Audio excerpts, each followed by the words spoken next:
E3 is getting closer and closer, and as we count down to the gaming event of the year, we have to ask, could we see some juicy hardware reveals from Nintendo, Sony, or Microsoft this year?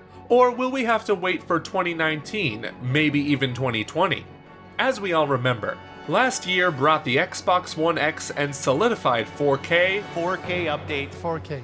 Free 4K update. 4K, 4K, true 4K, true 4K. within the realm of consoles. Let this sink in for a second. Nearly 5 years have passed since the launch of Sony's PlayStation 4 and Microsoft's Xbox One, so something must be on the horizon. Perhaps, but as you all know, we are a Nintendo channel, and what matters for us at the end of the day is what the Big N will do when the next generation of consoles are revealed from Sony and Microsoft. This is a day Nintendo fear, as the Switch is definitely not the most powerful console on the market. But then again, can you do this with the PlayStation 4 Pro or the Xbox One X? Thought so.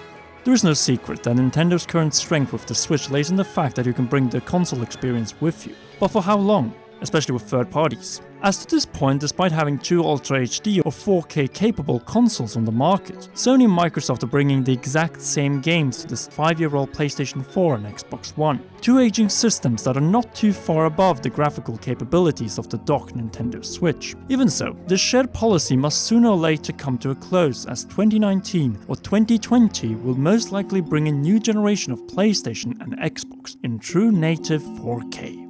Yes, it has taken a while, but now it seems that 4K will become the new standard for the 9th generation of consoles, and Nintendo, in order to not lose third-party support and ending up in another count-on-yourself situation, will have to adapt to this reality.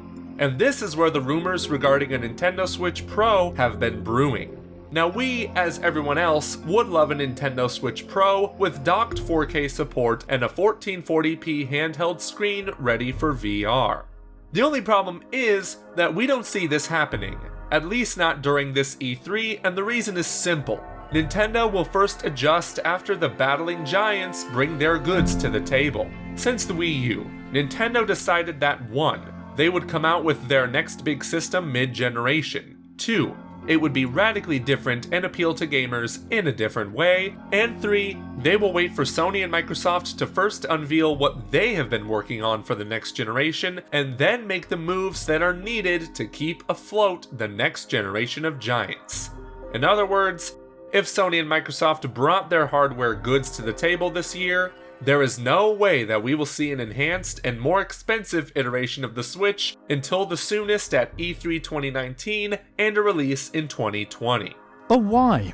Just as we mentioned, unlike with the Wii U, Nintendo are this time around adjusting to the competition instead of setting the standard first. This in order to avoid getting crushingly outpaced by a hardware that are leaps and bounds beyond what the Switch or even a Switch Pro today could possibly offer. Nevertheless, at the same time, this means that we could see a Switch Pro in the future, as the market will require it in order to keep the Nintendo Switch up to date. Let us explain. By 2015, most gamers were aware that the baseline PS4 and Xbox One stood no chance against reasonable 4K fueled PC graphics cards perfect for VR and Intel's next generation i7 processors. Just look at how The Witcher 3 runs on those consoles. As such, they decided for the first time in multiple generations to create more powerful mid-stage consoles that will be able to some extent reduce the gap between console and PC and offer at least the same graphical experience. Frame rate is a whole other tale. The idea was simple. Give players the option to get a solid VR and Ultra HD experience while still keeping the same support for the baseline models. And you know what? It worked. Everyone is happy, as at the end of the day, we all get to play the same games whether on an aging PS4 and Xbox One or the more powerful PS4 Pro and Xbox One X. This major development within the current generation of console wars must have been noticed by Nintendo's hardware and financial ninjas. Seeing this, they must have started at least the thought process regarding a mid-generation Switch Plus, Pro, Expert, or whatever. Perhaps for once, Nintendo will copy Sony's and Microsoft's move in order to keep afloat in a 4K-dominated console market. However, That doesn't mean that Nintendo hasn't started the development of their mid-gen console, as even PlayStation CEO John Codera recently stated that the PlayStation 4 is entering the final phase of its life cycle. Which makes sense, seeing that all the big PlayStation exclusive IPs have had a presence on the system, such as Uncharted, God of War, Horizon Zero Dawn, and Killzone, soon The Last of Us Part 2 after an excellent port of The Last of Us with all the DLCs included, and last but definitely not least, Knack and Knack 2, baby! Too bad we will not see Knack 3, but you know what? There's gonna be room on the PlayStation 5. Launch title, baby! Joking aside, the PlayStation has had an incredible run, and Spider-Man, Red Dead Redemption 2 and finally The Last of Us 2 will be a perfect send-off for Sony's second most successful console of all time. But now they're obviously looking forward to see if they can beat the PlayStation 2 with PlayStation 1. No, just kidding, it will be the PlayStation 5. The Xbox One must be running on its final stretch as well, but back to Nintendo. Now that we see the endless near for PlayStation 4 and Xbox One, it means that over this year and next year, the Nintendo Switch needs to gather as much third-party support as it can possibly get by selling more and more systems. This might be another reason as to why we might be getting both Super Smash Bros. And a Pokemon RPG for the Nintendo Switch, as Nintendo needs to reach at least 30 million sold Switches by April 2019, which is more or less the same time we could expect the pre-E3 reveal of either the next generation Xbox or PlayStation console.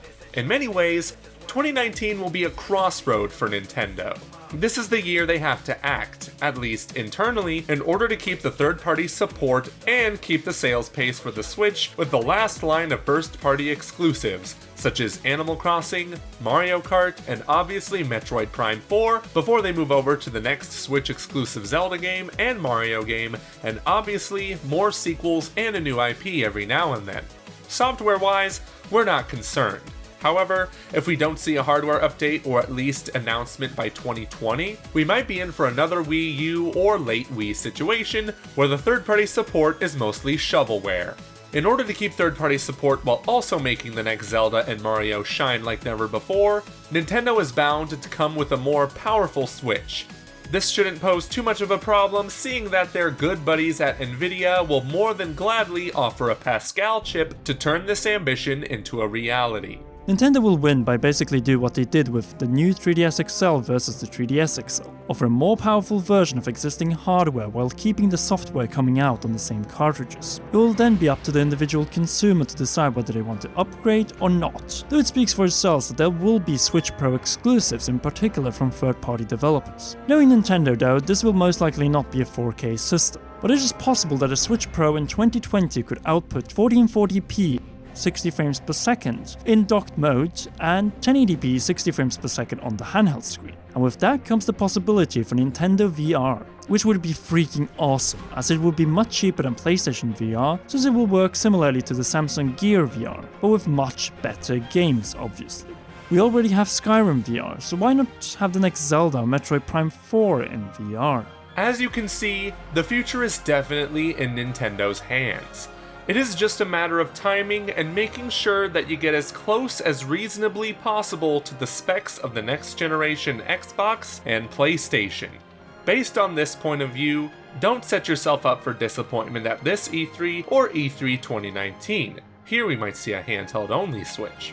The reason why there is no freaking way that we'll see a Switch Pro with Nvidia Pascal announcement is that this move would essentially be Nintendo shooting themselves in their foot, just like they did with the Wii U.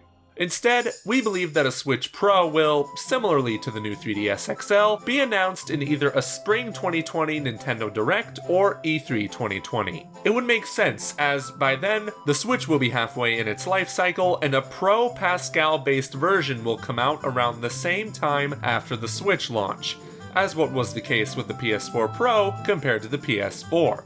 But for now, let's keep calm and carry on, as there are other pieces of Nintendo hardware to look forward to.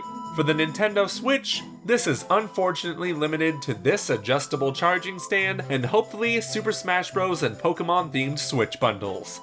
Even so, we might see a brand new console this year. Well, a retro console, namely the Nintendo 64 Mini, now that Nintendo has filed a trademark to be registered for the name N64. Yep, that's pretty much the official confirmation that we are getting an N64 classic later this year, which makes a ton of sense, since The Legend of Zelda: Ocarina of Time has its 20th anniversary this year. In other words, if we don't see an Ocarina of Time remake, we'll most likely see the game again as part of the N64 Classic, along with the likes of Super Mario 64, Majora's Mask, Star Fox 64, Super Smash Bros. 64, Mario Kart 64, Mario Party, Donkey Kong 64, the only Rare game we'll find there, and Diddy Kong Racing if they can reach an agreement with Microsoft. When you're at it, since it's not really a competing product, why not let Rare put Banjo, Conquer and Perfect Dark there as well? This could be an awesome E3 announcement, but time will tell. So if you liked this video, then please like, comment in the section down below when you think we will see a Switch upgrade, and most importantly subscribe and press the notification bell to not miss any of our Nintendo Switch E3 2018, Super Smash Bros. Switch and Pokemon Switch videos. Less than 9,000 subscribers separates us from the big 150K, and if we reach that number by June 15th, we will host a giveaway with 15 free annual subscriptions for Nintendo Switch Online. Finally, we want to thank all our gracious patrons, including royal producer Kenyatta Ali, for their generous contributions to the realm. You can join the Order of the CR Pin by heading over to patreon.com/commonrealm. Until the next video, which is a Zelda one, make sure to check out one of these two awesome videos.